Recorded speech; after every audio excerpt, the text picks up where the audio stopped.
What up, what up, what up? What's going on, y'all? It's your boy Cool Colas here, and you are now tuning into a new episode of the Pro-Black Blurred Kingdom podcast. I have a very interesting topic for you all today. It's something that I spoke about maybe a couple months back or so on my Instagram page at Colas Creative. Today I want to talk to you all about why Killmonger from Black Panther was my favorite Marvel Cinematic Universe character and why I believe he is not a villain. Before I get into some of my talking points on why I feel the way that I feel, I want to give you all some insight on some of the things that I've been seeing about this character and the things that I've seen other people say. So, a lot of people are very polarized on how they feel about Killmonger as a character. So again, we're talking about Killmonger, who was in the Black Panther movie here. So I just want to make sure that it's clear the version that I'm speaking about. Some people say that they're inspired by him and they think that what he did was completely justified. Some people are simply intrigued by his edginess and his intensity, but they question his methods a bit, or they think his methods are over the top, or they don't like the way he went about it. Some people think he's a cold-blooded killer, murderer, selfish, and an opportunist. Some people think that he is a quote-unquote, as some of y'all say, Hotep in a combat suit. And some people are divided on his alignment, like they feel like they understand some things, other things they didn't understand, but ultimately they don't really rock with the character. And some people believe that he is just a character that symbolizes something related to social justice, and that's the whole premise of his being. Other than that, he wouldn't have a premise. So I've seen a lot of different just opinions on it. So here are my thoughts on his alignment specifically. I think that one could argue that he's an anti-hero, and I would say overall he's an anti-hero. And here are the reasons why I would consider him that. Number one, the overall way that he went about things, like the overall way that he went about his plight and his general morality would suggest that he is moving in the way that an anti-hero would move. Because think about the idea of an anti-hero. It's usually someone who moves in a way that is not traditionally, from a storytelling standpoint, doing things that are considered heroic, or like having heroic traits, such as being selfless to all people, such as having a certain decorum and having a certain code, right? Now, some of those things obviously can be argued one way or another, but he doesn't have just the traditional heroic attributes, but he fights for something that is good or is considered morally just. Let's put it like that. So I think that I think it's a safe bet to say that he's an anti-hero, just from my perspective. Now, I will say this, when it comes to the Black plight, as far as him doing something for Black power and for Black empowerment, I would say that he is 100% a hero, no question about it. But most people whose eyes are kind of shut and haven't really been paying attention to the deeper meaning within the movie probably wouldn't get what I was saying. But when it comes to the Black plight, so we're taking ourselves now out of what happened in the film and thinking about how that could be applied to what we go through every day. He's a hero. He's, no question about it, probably the biggest hero Black people have ever had. Now, when it comes to the story, the way that he was told and the way that he was portrayed was as if he was an antagonist. So he was the central person who needed to be taken down, and he was the central person that was creating problems and conflict in that movie. So I would say he's an anti-hero for the way he moves, but I think that he fights a justified, not a justified evil, but he justifiably fights an evil that everybody knows is a certain evil. Now, let me tell you about my thoughts on the character, and this is a bit of an analysis of what I think about the character from what I see visibly, also what I think about the character from a symbolic standpoint, and a few other talking points that I kind of want to get into as well. So the first thing I just want to say right off rip was Michael B. Jordan absolutely nailed that performance. I mean, like, dude stole the damn show, y'all. Like, let's be clear here. He made T'Challa look like he wasn't shit. And I mean, that's not to put any shade on Chadwick Boseman. I mean, like, I definitely see and recognize the greatness of all black actors who are really doing their thing. And Chadwick Boseman, while he was alive, was doing his thing as Black Panther. So I'm not trying to throw no shade, but it was very obvious that Michael B. Jordan stole the show with his Killmonger role. Honestly, I'm gonna be real with you. That might have been his best role ever. I'm pretty sure that was his best role ever. And not only that, too, I'd even argue, and some people probably would disagree, and, you know, you feel how you feel. I really don't care. I feel like that might have been one of the best super, quote-unquote, villain roles I think I've ever seen played outside of Heath Ledger being the Joker. I think that it was one of the best performances I think I've seen as for like a comic villain.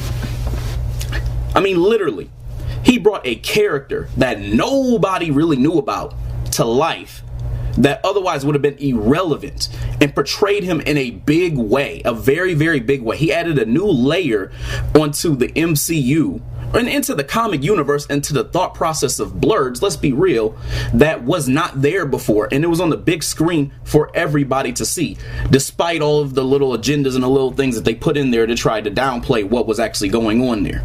So that's the first thing I wanted to say. Also, Killmonger, just looking at the character, I kind of liked that he was calculating. He was very aggressive when necessary. He was cunning, he was powerful, and he was extremely knowledgeable about his own people.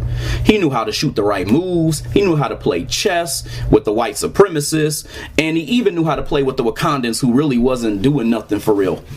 He had a cool look too, like very, very cool look. Like, I like the hairstyle. I like the kind of short locks look. That was really cool. And I hope you all have like kind of paid attention to it too. I really love the theme music that they had for Killmonger as well too. I love like how they took his FBA side, and then they took his like Wakandan, like African from heritage, like from the diaspora, like black person from the diaspora side, and mixed those two together in his theme song. And they kind of made it in a way where it gelled really well with his character. I really, really love that theme song. It's one of my favorite comic character theme songs outside of this is one theme song I really, really like. I really like the theme song to Prometheus from Arrow in season 5. Every time that dude stepped onto the scene, you knew stuff was about to go down, because this dude was calculating as hell. And see, I like those little calculating villains, because they know how to get into the head of the hero, and they know how to change stuff up. And so in the case of somebody, and I said villain, I'm an antagonist. In the case of somebody like Killmonger, he has a theme song, so you knew when he stepped onto the scene that he was about to make shit happen. So I just love that. I love that. Now let's talk a little bit about the symbolism of the character. So my first thought when I saw Killmonger was that he was straight up Malcolm X in a combat suit. He had the same by any means necessary approach and the same polarized backing in the way that Malcolm X did in real life. Some people hated him, some people loved him, but he was completely misunderstood by almost everyone. And think about it. If you think about Malcolm, he doesn't get the notoriety he deserves, nor do people know about him. And that was, in my opinion, done on purpose. That's why there's a very, very huge misunderstanding of this character. And there was a very big misunderstanding of Malcolm X. People thought Malcolm X was a civil rights leader, which was untrue. People thought that Malcolm was killed by someone in the NOI, also known as the Nation of Islam, which was also proven untrue.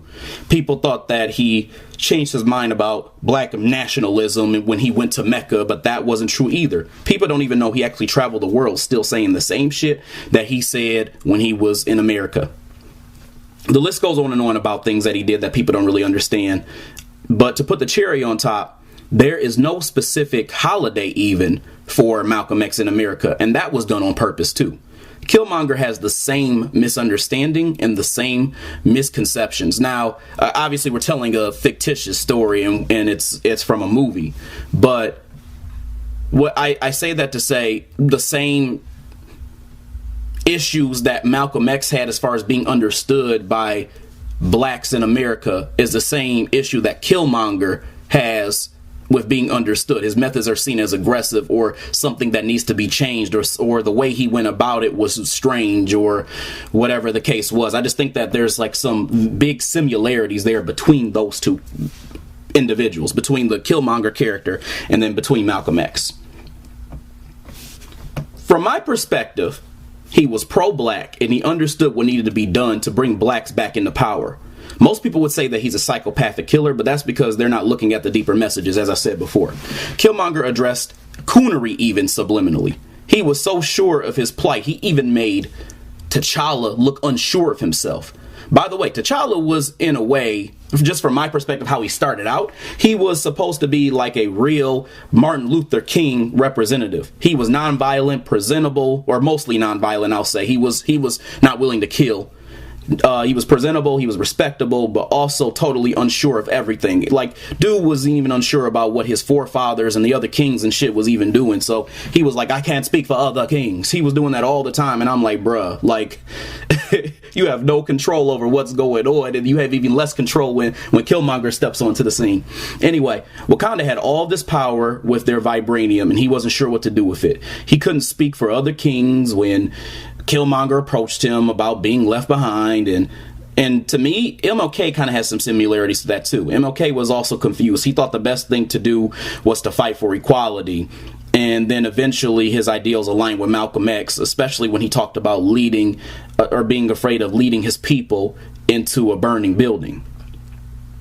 And this was done after he received heavy criticism from Malcolm X on his approach. Because he did receive, at some point he did receive criticism from Malcolm X because of the way that he was approaching things. The only difference that I see in the T'Challa character versus the MLK, I know I'm going a little off subject here, but it ties into what I'm saying. The only difference between MLK and the T'Challa character is that after a while, the ideals of Martin Luther King seem to be more in line, not necessarily like the same style or swagger, but in line with the Malcolm X ideals. Whereas after a while, to me, T'Challa was starting to sound like the Obamas. I'm just going to be totally honest. It feels like Martin Luther King, after a while, his ideals of black empowerment progressed into something that was very like direct and was totally different from this kind of kumbaya that he was creating. T'Challa, in my opinion, kind of regressed more into it. Because at the end, he gave resources to the United Nations, which was supposed to help the whole world. Yet the plight of helping black children who got left behind, as in what happened with Killmonger, got totally glazed over. And I'm like, these hard-headed ass Negroes didn't learn nothing. They were like, oh yeah, we learned from Killmonger. No, you all did not learn from Killmonger. You all did the exact thing that he did not want you to do. Because by giving those resources to the United Nations and by giving those resources to everybody in the world, you're once again skipping over the emphasis that needs to be put on black children who get left behind, don't get the resources they reserved, and don't get the treatment that they reserved, and then get even ousted and just not even thought about anymore by their own people. So it brings into question that idea of the issue with not just black unity, but the fact that our desire to help all people just totally outshines the idea that we have people in our own backyard that we're not helping and that we're not doing things that we're not like working together with. And it also brings into question, this is a topic I'm going to talk about a little bit later down the line once I have a little bit more once I focus more in on it and have more time to kind of craft what I want to say. This kind of goes into that issue of what I say, like the issue with the old coon ass niggas. So if you look at a lot of like older black people, and I'm not even trying to spit on them, I'm just trying to just keep it real, the same way that if they felt like I was doing something weird, they keep it real with me, are just some self-hating coonish individual, the most self-hating coonish group of individuals I think I've seen in the black community, outside of some of the people from outside of the diaspora who aren't unified with black people in America. Like, they're some of the most self-hating people ever. And if you look at the movie, I say that to say, look at the way that what's his face? Look at the way that T'Challa, when he was talking about the other kings and how they did weird things and stuff like that. Look at how they were trying to hide certain stuff, and look at what happened with the Killmonger situation, how the elders kind of dealt with that. They didn't really deal with that properly, so they kind of left people like T'Challa to be lost and to not really understand how to handle that.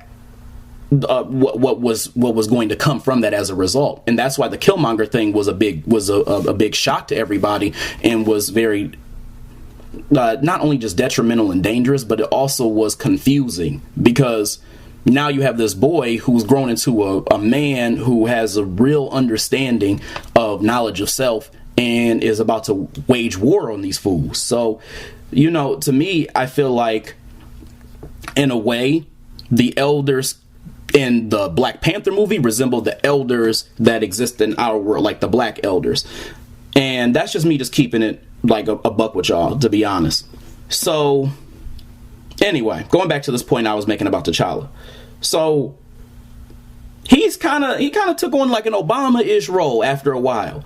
And think about it, the Obamas did the same thing. They got popular with the United States, and there was that whole "my president is black" thing. Black people just championing him, and then even to an extent started making excuses for him when he wasn't doing nothing. He started making all these laws and giving out these resources to every group, and then for some reason, which its purpose at this point we know is kind of purposeful. People who've been paying attention know this. Black Americans just totally got glazed over.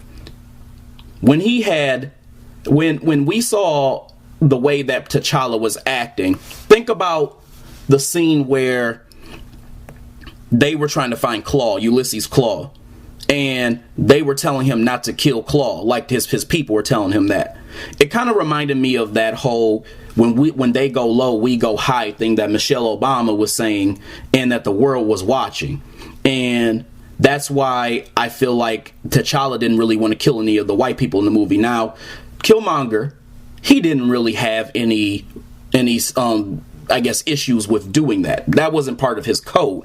But I guess I say that to say this is a little bit why T'Challa kind of started to take a bit of an Obama turn, is because he got to the point where he was trying to quote unquote play it safe, and then he got to the point where he just absolutely did nothing for black people, and he really didn't learn from the idea that he was that the Killmonger thing happened. The same way that if somebody who calls themselves a black leader like Obama comes in and he's not really examining the ideals of individuals like Martin Luther King in his later days and like Malcolm X throughout his whole time, he's just totally glazing over that. So it's like this idea of not learning from black leaders who do very important and big things is a trend that repeats itself not just in real life, but also repeats itself in the comic scene. So those are some of the things that I think about the character and some of the reasons why I like him personally. I like the symbolics of the character. I thought that he was a character who could really make waves, but the way that he was written wasn't it wasn't meant for him to be seen as a positive character. He was meant to open up a conversation, quote unquote, a conversation that should have been had and stuff should have been done, but open up a conversation for people to talk about, or feel polarized about what he did, the same way people felt polarized about Malcolm X. So from my perspective, I felt like he was a good character simply because he had like great black or pro-black ideals.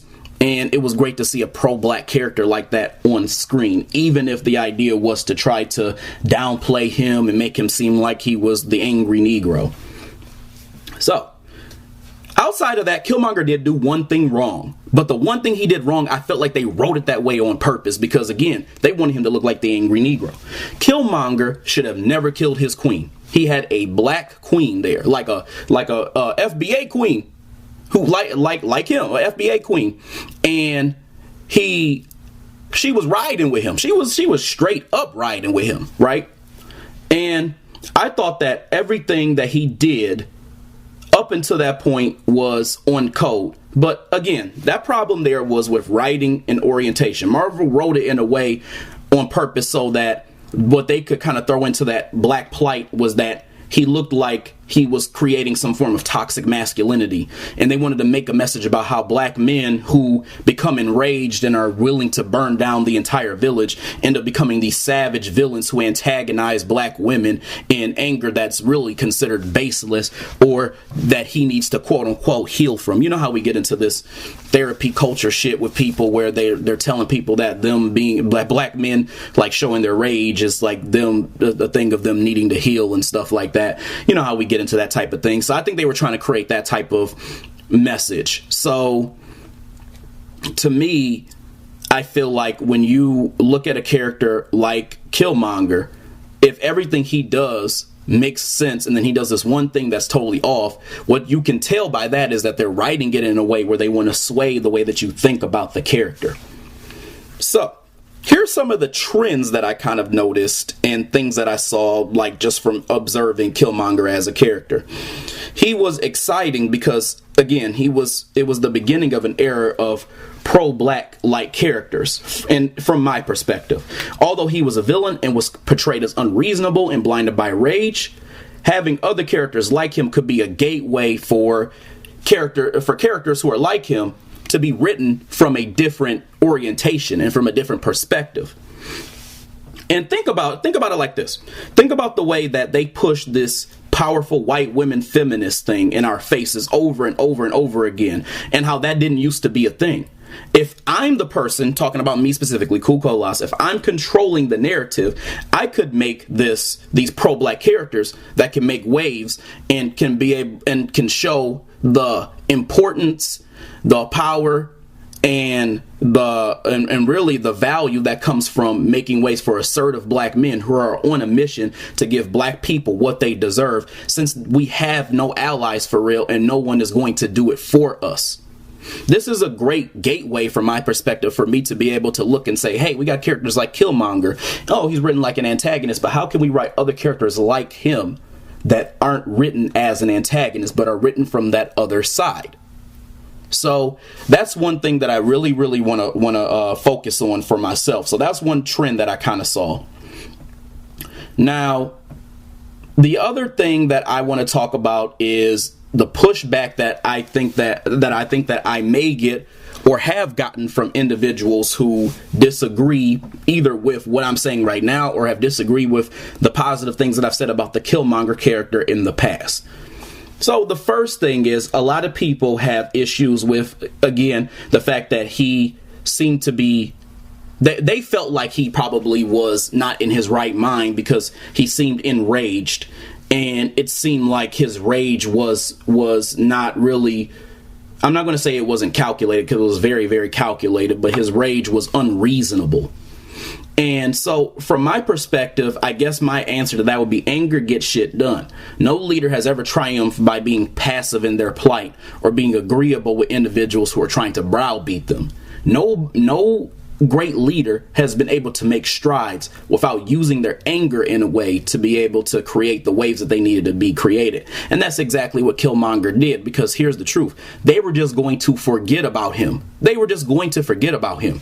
My thing is, what do you suggest that he do? Go to Wakanda and then just, kind of be a good old boy and be like, hey guys, you all forgot about me. Let me kind of get into this kingdom. First of all, they probably wouldn't have listened to his ass. They probably have been like, what are you doing in Wakanda on my territory? Because they already were real territorial, because remember, they weren't trying to give the resources at first to nobody or whatever. So there was that. The other thing is that I feel like his anger from my perspective was because he was seeing the truth about what was going on, and instead of continuing to do the what people felt was the right thing to do, he went and again just took things into his own hands and handled it in a way that he felt was going to have a different result, or was going to at least shake them up, which is exactly what he did.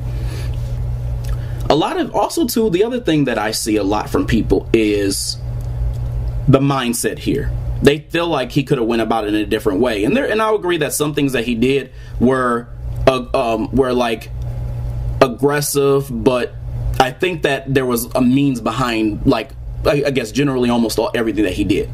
But I think that people kind of go back and they're like, well, they feel like he could have handled it differently. They feel like he could have been a little bit more practical, or he didn't have to kill people, or he was a murderer. They say all this other stuff. So let me kind of put this into perspective.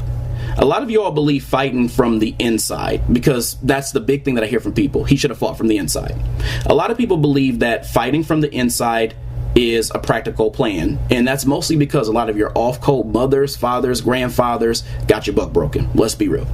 They got you caring more about representation, seats at the table, and in some cases white recognition instead of black autonomy that needs to be taken by force.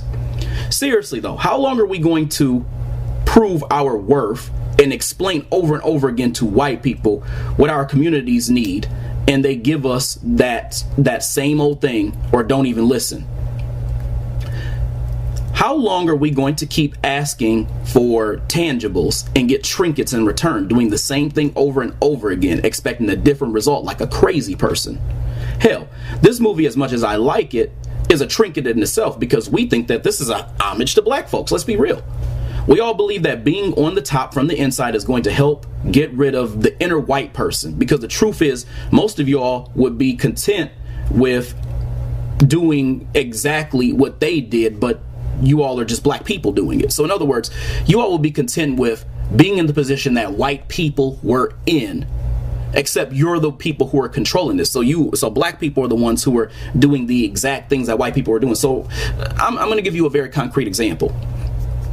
If you look at the scope of the way that black business goes, or the way that a lot of black business owners operate, it's from an individualistic standpoint for the most part. We talk about supporting black business, and that's cool, but a lot of us are extremely individualistic. We care about how we can help our families and our families alone, and that's pretty much it. And then we kind of gatekeep a lot, to a certain extent, the resources and the things that we have, because we don't want to see other black people on top, and we don't want to see them succeed. So in other words, we end up focusing on the same ideals that white people preach to us. So it's really not any better, because that white person is still there even if they're gone. And really, to me, that is some off-code coonery. Let's just be real. That really is some straight up off-code coonery. And from my perspective, Killmonger had a take no shit method, and he was willing to get rid of the coon casualties. And there are so many people, and nobody talks about this. The issue isn't just white supremacy and white people who don't really care about the needs of black people. It's not just that. It's also the idea that we have so many off-code black people who are willing to just be recognized, or are willing to just be the operators of what white people once were doing to dominate the world. We don't really think about the ways that we can get what we need outside and independently from them. Now, here's a couple other things I kind of noticed too. A lot of you all are more offended by his tone than by his methods and reason. While I, again, admit it was aggressive, I think that he would have continued to get pushed by the wayside if he would have, again, showed Wakanda that he was on some nice shit. Let's just be real. I think they would have just turned him away. Even with him being family, I think that they would have turned him away. So a lot of you all don't realize the idea of what happens when you go to people, you try to be nice to them, or I know a lot of y'all get into the difference between nice and kind. We're not going to get into that today, but kind to them and trying to explain himself and trying to tell how he felt about the way that he was treated, and he would have got pushed to the wayside, because y'all do that in real life.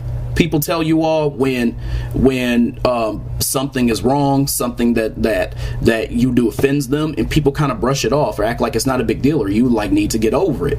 And I think that he would have gotten that same treatment had he not done what he did. So my thing is, like, what did you expect him to do? Find a way to just quote unquote move past it?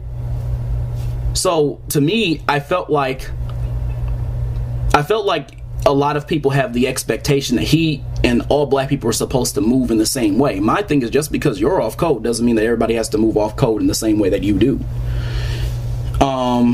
What else did I got here? So another thing is, a lot of you all are mad at the way that things look, but from my perspective, I feel like a lot of you all really either aren't being real, or you're not really looking for what is owed to you. You're more so looking for someone to treat you nice, or equality. So I think that's another reason why Killmonger's method doesn't look appealing, because it actually takes a real fight, and it takes real force, aggression, and it takes a big sacrifice to try to make a change in the way that he was trying to make a change. A lot of you all also are blinded by bells and whistles, and writing him as an antagonist and making him kill his girl made that look even less attractive. They did this to equate being considered a hotep to being considered an oppressor or a woman killer, which is simply not true. Again, he was portrayed as an angry Negro who no one should want to like, or no one should want to be like, especially if he is willing to kill white people. Or even like other black people. It's like you're focused on the idea that he killed someone. He killed a white person, but he also killed black people. But you don't think about the idea that the off-codeness of these black people was already putting our people in a detriment that nobody was discussing or everybody was brushing to the side. And so, to me, what a lot of people have done at this point is they've looked at what Killmonger has done as a character, and that they have equated his actions as a character to the actions of his actions as a black nationalist. I will say they equated his actions as a black nationalist to the actions of what a white nationalist, somebody, for example, who is alt-right or in the KKK, would do. So even if you look at like the way that they did that What If episode, what did they focus on in the What If episode? They focused on the fact that Killmonger was not fighting from the inside as my man's the war machine, as what he suggested. Remember, he even suggested to Killmonger that, we got to fight this fight differently. And even on that last episode of What If, look at how Killmonger was treated. They equated his plight for black nationalism to the plight of the old dude from Hydra. So they're like equating these two characters like they're parallels to one another. That's why they got frozen up in that globe. But what people don't realize is that black nationalism and white nationalism is not the same, because white nationalism is purposely offensive and for the point of survival at any cost. And so the idea of black nationalism is reactionary to this initial offense that's being made. It's the difference between someone who rapes you and you attacking the person who raped you. Those two things are not the same thing. So if somebody goes and they try to violate you, and then you in turn say, you are continuously violating me, now I'm going to stop this and I'm going to violate you back, or I'm going to stop you by ending your life or whatever I need to do, it's equated as if those two things are the same thing, which is just totally wrong. There's also some slights to Killmonger because he's partially black American from my perspective as well too. I mean, there's a lot of shade that's thrown at a lot of characters that are just black American men, and relating that to toxic masculinity and issues with the way that we move, or just our being. And from my perspective, I think they've done that in other places too. Like, I'll give you an example. In the whole Miles Morales comic series, the Black Spider-Man, if you think about that whole concept, there's obviously an issue with there's obviously something hidden and something that's not really talked about as far as Miles not having his dad's last name. And if you think about his dad's last name is Davis. And so that's weird to me because he has his mother's last name, which is Morales. Now, if you look at his mother, there's been different iterations of her. She's been black Hispanic. She's been ambiguously white Hispanic. She looks like in some cases she's somewhere in between, but Hispanic. But then the father is always notoriously a black American character. And so the issue is, first of all, he doesn't take his father's name, right? He doesn't take his father's last name. He doesn't, what's the word I'm looking for? He doesn't he also, like, his father also has some type of shame with Miles even taking his last name because of his relation, his I guess family lineage being related to another villain in Spider-Man and all this other stuff.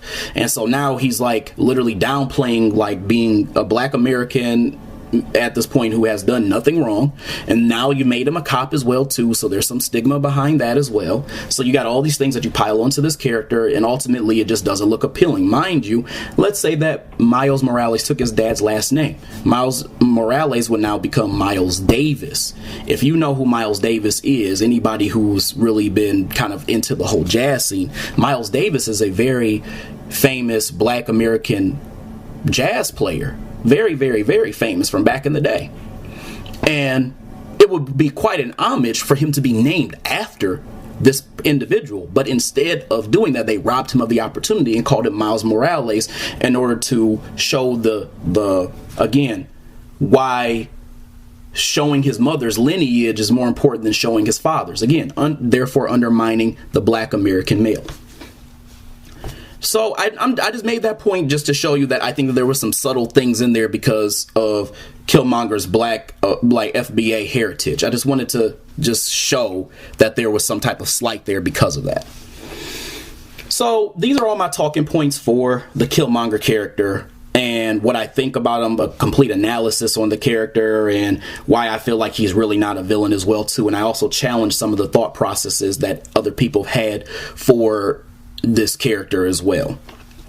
If you like this video and you want to see more, keep tuning in, as my podcast is on Anchor, my podcast is on Google Podcasts, and I will be putting it up on Apple pretty soon. I'm not exactly sure when, but it'll be somewhere in the near future. So again, I want you to stay tuned for that.